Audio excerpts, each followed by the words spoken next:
Hey guys, this is Shikha and welcome back to my channel. So today is day 17 of our 30 day of smoothie challenge, and today I'll be sharing another one of my favorite fruit smoothies. So yeah, let's just get right into it.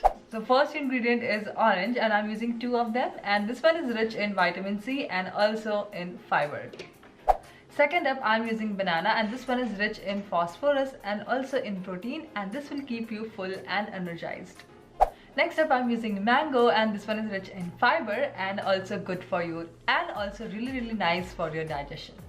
And lastly, to blend everything together, I'm using carrot juice, which is rich in beta carotene.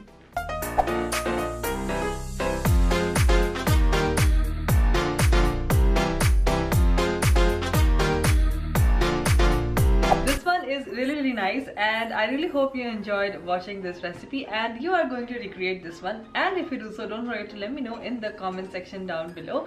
I would love to know that. And yeah, I will see you guys tomorrow with a new healthy smoothie recipe. Till then, bye.